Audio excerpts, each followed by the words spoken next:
A local family is donating $25 million to deal with homelessness in the city. Mayor Josh Morgan made the announcement at his first State of the City address on Tuesday morning. It is believed to be the single largest donation of its kind in London's history. The family has always wished to maintain anonymity. Good afternoon and welcome to Fanshawe News Network. I'm your host Eesha Sood and we will continue to talk about this news in a minute. But first, let's highlight other stories happening in London. Over half of what Fanshawe sends to landfill could have been diverted through the organics program in place. That's why the College Sustainability Program will implement and monitor compost collection in Falcon, Peregrine and Merlin residences. The Housing Mediation Services at Fanshawe College and Western University assist in the resolution of disputes between students and their landlords, roommates, as well as any problems that may arise when moving into a new off-campus neighborhood. Low temperatures affect international students, especially those coming from countries with warmer climates. In addition, they have a harder time when they have first arrived in Canada for the winter intake in January. In the entertainment section, our host Kate Otterbein will talk about The Village Idiot. She will also tell us more about other stories like the skating rink that has been installed in Victoria Park.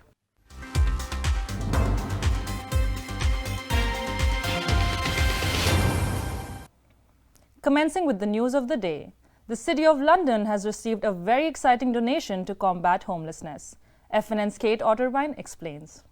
London has received $25 million from an anonymous donor. The funds will be dispersed to create an action plan fighting the city's issue of homelessness. That's just a testament to two things. One, the donor's commitment to helping solve the issue, and two, their commitment and belief in the process that is ongoing that will produce the plan that we'll use to tackle these challenges. There are no set plans yet, but 60 different organizations are working to come up with a new system to tackle homelessness. It's essentially about building something completely different than we've had, and moving away from the temporary and emergency response situation that we have into something that is permanent and stable. However, local critics are hoping the city stays vigilant. Often what happens is when money is applied, then it immediately is used for emergencies. So rather than long-term things, because the money is there, it gets filtered away very quickly. That could happen here. That is a worry for me. They agree, though, that this amount of money could make a real difference. So I think this really does put jet fuel in the tank to be able to get that whole system and everything considered about it. The family also pledged to match donations if the city can raise $5 million. For FNN, I'm Kate Otterbein.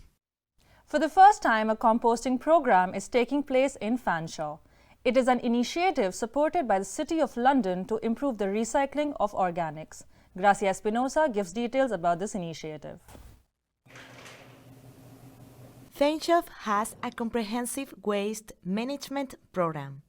However, over half of what the college sends to landfill could have gone into the organics. A compost program has never been attempted in residences inside Fanshawe. So the whole idea about this program is how can we change the behavior of people to start composting inside high-density residences. In partnership with the City of London, which supports this study, Fanshawe Sustainability will implement and monitor compost collection in the Falcon, Peregrine and Merlin residences. This year, end of this year, the City of London is finally going to launch their own green bin project.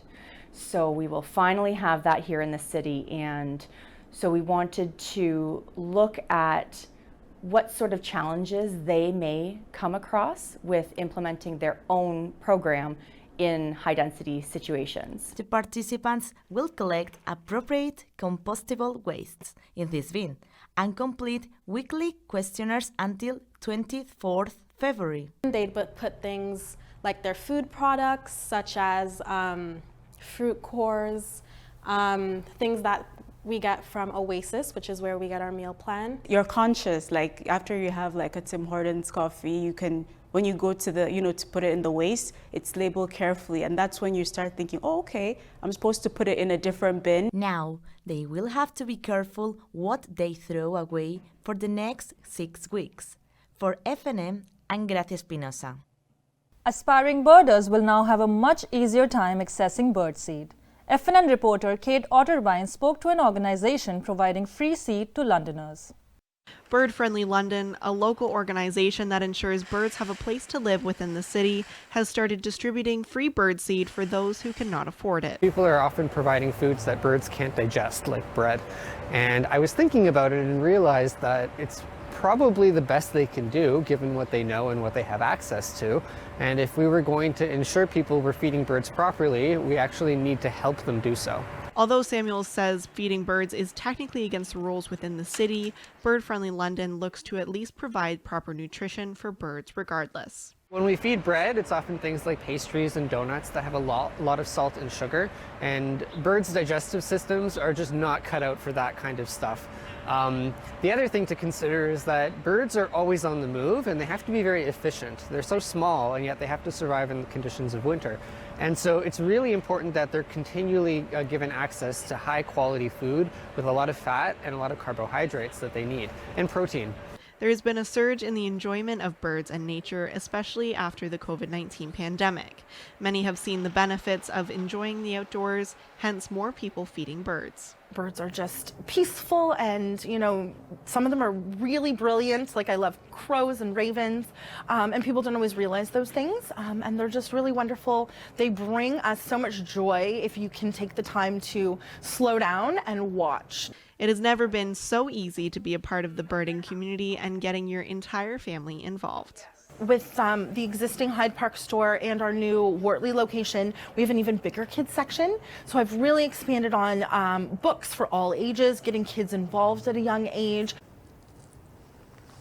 If you're looking to partake, you can visit Bird Friendly London on all of their social media websites. For FNN, I'm Kate Otterbein. We take a quick break and we'll be back with more such news shortly.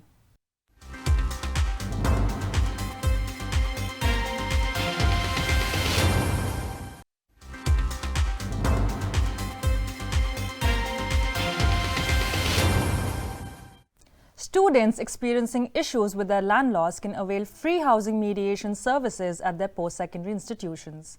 Arvind Pakulaba has the details. Securing housing accommodation is one of the top priorities for international students before they arrive in Canada. For one student at Fanshawe College, what seemed like a good deal turned out to be anything but. I paid $800, which was big amount for me because I am in India. So, it is including the utilities also for 2 months. So I think it was a good deal. So I grabbed it. But it just all happened when I came here. I called him up. He didn't accept my calls. After 2 to 3 days, he connected me back that I have given the space to someone else, so you can stay somewhere else. So it was very difficult for me. I get more questions about landlord and tenant board issues than anything else. Everybody's renting and the rents are a lot of money.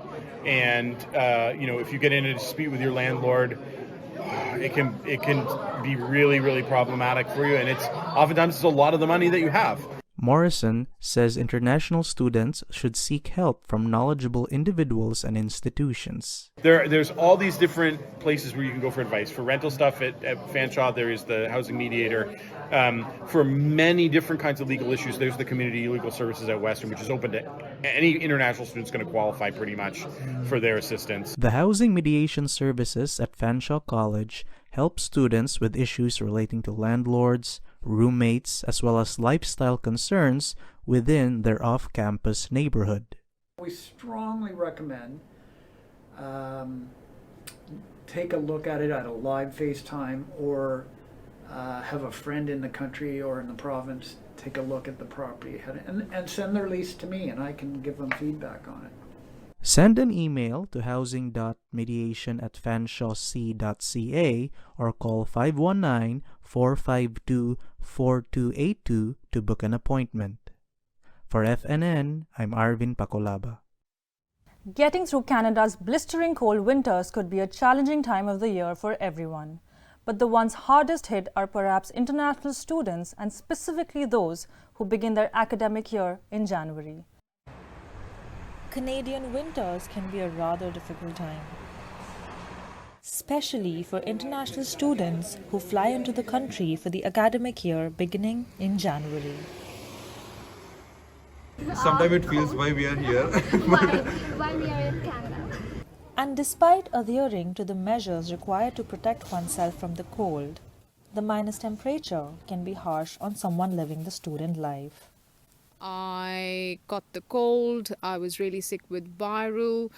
Because your body is acclimatizing and adapting to the changed weather conditions, your immunity is not the best and you can easily fall sick, as I experienced. But what truly gets them going through this weather is the hustle.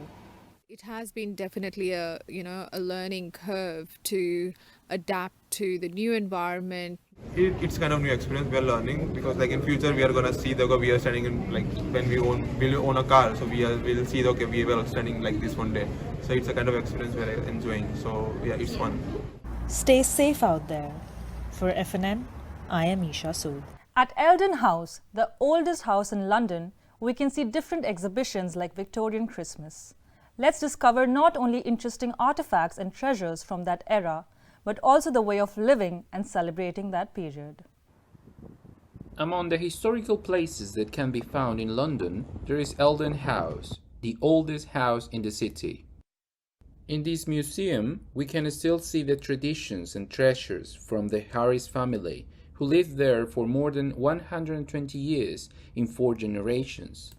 The Harris family actually lived in Eldon House for 4 generations, from 1834 down to 1959. They're kind of important because they were some of, I don't want to say the founding members of London, but they were some of the upper class here in the community and really impacted London, its social structure, and even in some ways some of the politics. Among the exhibitions that we can find during the year, there is the Victorian Christmas special. Throughout December, Eldon House is transformed and transports us 2 centuries back. So throughout the month of November, the staff have been working hard at gathering greeneries and putting together our displays for our Victorian Christmas tradition. We can see well-known traditions such as the use of the Christmas tree in Victorian times. This actually then became a bigger tradition in the Victorian era when the Queen Victoria had a very first Christmas tree in her home, and this was depicted in a newspaper. Gifts are no exception in this presentation. So under the tree at Eldon House, we have a many variety of gifts. Many of them would be given to children, women, and men. But when it comes to children receiving gift, there was sometimes a short rhyme as well. So they would be given 3 gifts: something to eat, something to play, something to read, and something they need. And of course, the feast and the delicious dishes of the time are presented from the side of the family as well as for the servants. So here we are in the dining room of Eldon House, and right now we're set up for kind of the family Christmas. So the place setting here is a lot more elaborate than anything you would see in our servants area. The Harris family would have a set menu for their meals, including their holiday ones. Servants would have some of the same foods because, of course, the cook is preparing both for the family and for the servants, but theirs would be a little bit more simple. And theirs would also be made second, and theirs would be eaten later. So if the family was eating at 8 o'clock at night, the servants would have to wait until the family had finished eating and everything had been cleaned up before they ate their food. This is not just a story about Christmas, it's about tradition, local history, and the past. We need to understand more about our history as a city to understand more our people now. For FNN, this is David Gomez. The London Ukrainian Centre celebrated their traditional New Year, Malanka, in hopes of sending messages of strength, unity, and love to people amidst the ongoing war between Russia and Ukraine. Amidst the ongoing war between Ukraine and Russia, the Ukrainians in London stand strong during this tough time and came together to celebrate Malanka, the traditional Ukrainian New Year, at London Ukrainian Centre. The We are strong, we are fighting, we're not giving up. Okay, Ukraine's not Russia, will never be Russia. So it means a lot to us, it means a lot to these people that have arrived, all these newcomers that have come to Canada since the war started. They need these events. Either it's Christmas, New Year's, Ukrainian New Year's, whatever it is the reason to get together. Okay, get together, feel welcome, feel at home in your home settings, where you can share some experience, when you can make some new friends, and forget maybe for a minute about all this horror. So that's what we are trying to do here, and that's what we are trying to achieve. Keep it our tradition, our culture here, and we would like show to everybody that we still alive, we were still fighting, and we will help to our people. Doesn't matter if they in Canada or they in Ukraine. We are Ukrainian who's not in Ukraine, who's now all over the world. We will stay strong with Ukrainian who's in Ukraine. We will help them and we will fight with them too. We will support from our heart. Everything what we can do it. All I can say is that all Ukrainians here and there in Ukraine and all over the world should stay strong, should stay positive. For FNN, I'm Nitika Mishra. Before taking the public transport, check where the stop is. Construction work have caused changes in bus routes downtown. Walking downtown is complicated, but what is impossible is finding the bus stop. You're waking up, you haven't had your coffee, and you're out the door, and you're standing there, and you're like, oh wait, this isn't a bus stop, and then the bus goes by. My friend sometimes stops with me here, sometimes go there, so he doesn't know exactly where the stop is. Used to be every bus would stop at the stop, but now it's changed, so some of them stop down there and some stop up here. Construction work in the city has changed bus routes. That's why Londoners can easily get confused. It says the bus stop's supposed to be here, but it also says that it's not supposed to be here at the same time. So we'll see if it comes or not, I guess. The new stops are neither visible nor understandable. The bus number 15 has to stop here, but in reality, if we see the second signal, there is nothing about the number 15. When temperatures drop down, it won't be easy to be patient. Oh, people will be dying because it's frozen and cold. It's cold. When it is cold, it would suck. Sometimes when it's too much, I just go nearby in any store. The construction season isn't over yet, so passengers will have to hunt for the bus. For FNN, I'm Gracia Espinosa. Buying a costume for the carnival is easy and cheap, but cosplayers take it very seriously. They enjoy making the costumes themselves all year. He's not the real Iron Man, but a cosplayer, a fan who has recreated a costume of his favorite character from the Marvel Universe, although it could also be from Star Wars or some Japanese series. This outfit right here, I sewed it all myself. So I had a pattern from Fabricland that I adjusted and turned it into this cosplay. I can make as a costume in whatever time I'm given, what characters I like, things like that. So I have a tendency to do cosplays of really obscure characters. This hobby for all ages takes time and money. I just kind of did some experimentation and drafted up a pattern and then just sewed it up. So yeah, it's all part of the research that you do when you select a character. Try to find pieces. I don't ever buy like pre-made things online.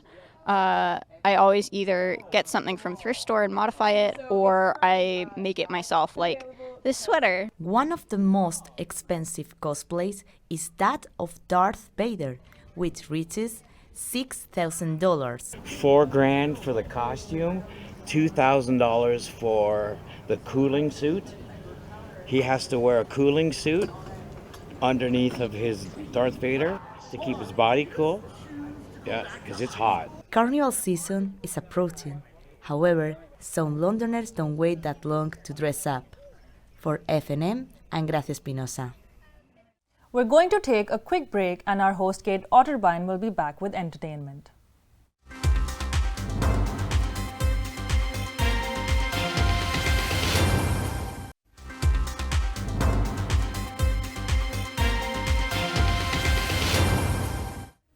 Welcome back. Thank you for tuning in. I'm your entertainment host, Kate Otterbein. Are you looking for a way to beat the winter laziness and get some motivation to work out? Treating yourself to ice skating at Victoria Park with friends is a great way to do so. Winter calls for a time where people love to stay in than step out. But while we prefer lazing out in this chilly season, what we essentially ignore is our body's need to get that dose of exercise. But hey, here's a super fun way to get that blood pumping. We think skating's a good way to come out and just, Yeah, because it's kind of boring at home and then you get addicted at home, so you should just go outside and have fun with your friends. Like he said, it gets really addicting at home. So if you come out, you can see how fun it is in nature. Like any workout, ice skating is a great sport for cardiovascular health, with nearly every muscle in the body working. Yeah, I come out here pretty often to the rink just to exercise because, it's like important for me to get like my blood pumping, my juices going, so I can concentrate on other things throughout the day. Not just that, it's also a way for people to meet outside their comfort spaces and much more. We decided to come Because we want to, go out. We wanted to spend time with each other, like not in school, but like out of school. Like it helps with my mood and my like seasonal depression from like the cold in winter. And while some struggle to get the hang of the sport, some ace it. But all in all, it sure is physically and mentally stimulating. I think it's a really great way to get kids to go out instead of being on their devices all day. Londoners can enjoy ice skating at Victoria Park every day from 10 a.m. to 10 p.m. And in case you don't have skates, don't worry, you can rent them out just for $7. So get going already. For FNN, this is Eesha Sood. An independently owned record store in Wortley Village takes customers on a nostalgia trip through 75 years of music and rare memorabilia. Here's Arvid Pakulaba for more.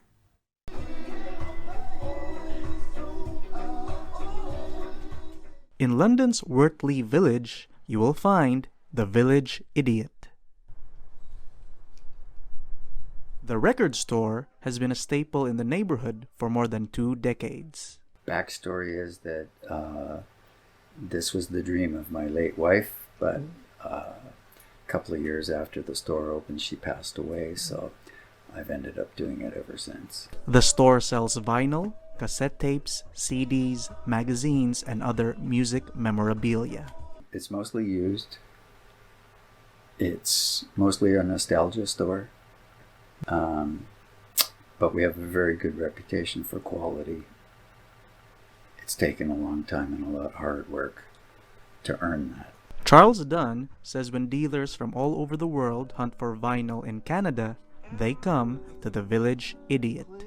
There's about 75 years of accumulated music here.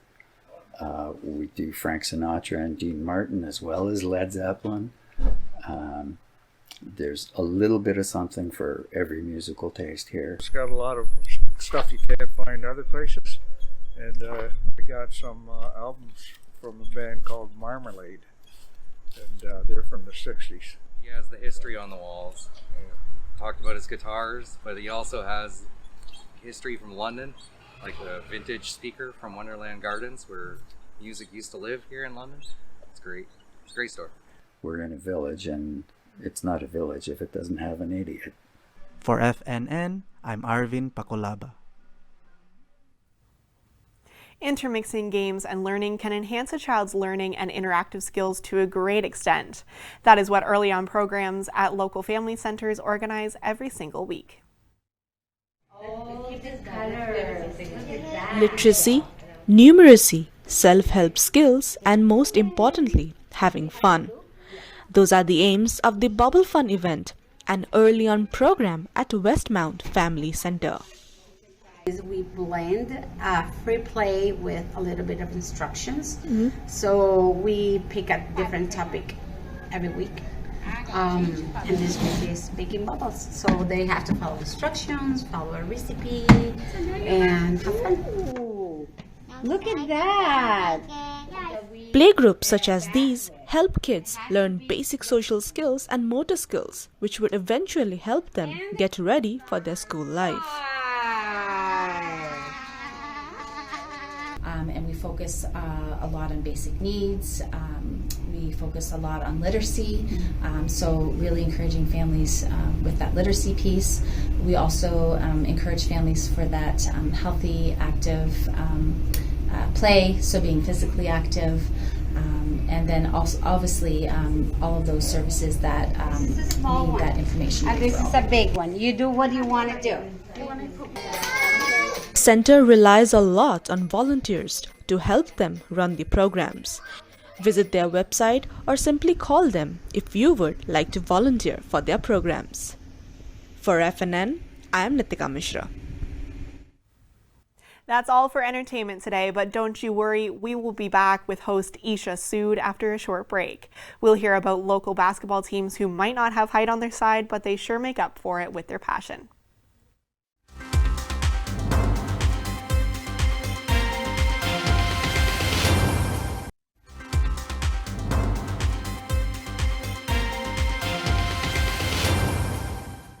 Members of London's Filipino community get together every weekend to bond over their mutual passion for basketball. Arvin Pakulaba has the details. Ball is live! The Philippines is a basketball-obsessed nation. It's the #1 sport in our country. Unfortunately, our height is not made for basketball, but Filipinos love basketball. This Filipino basketball group is bringing that obsession right here in London, Ontario. London Basketball Ontario started with the love of basketball. So we grew up in the Philippines playing basketball, and this is the place we call home. Since its formation in 2018, the group has now expanded to more than 200 members. It is a place where Filipinos go to stay fit, feel a sense of community, and make new connections around the city. It's for fun and brotherhood. I find this group to play basketball because we are Filipino. We need to play, we need to exercise every day, and this is our sports in the Philippines. Just to have a network in case you need a job, you can easily find them and look for them so that they can refer you to their company. To maintain a balanced playing field, members are divided into age groups. First, there's the children's division. Then there's the juniors division for players aged 27 and under, the seniors division for players 28 to 39, and the veterans division for those aged 40 and older. There's also a division for women and girls. Our group is not really a competitive one. This group is more about enjoying the playing basketball. And as I said earlier, we don't discriminate age, we don't discriminate your skills. You love to play ball, you're into this group. Join the London Ballers Ontario Facebook group to book a spot and receive updates on the group's latest announcements and schedules. For FNN, I'm Arvin Pakulaba. Well, that's all for this week. Thanks for watching us. I'm your host, Eesha Sood.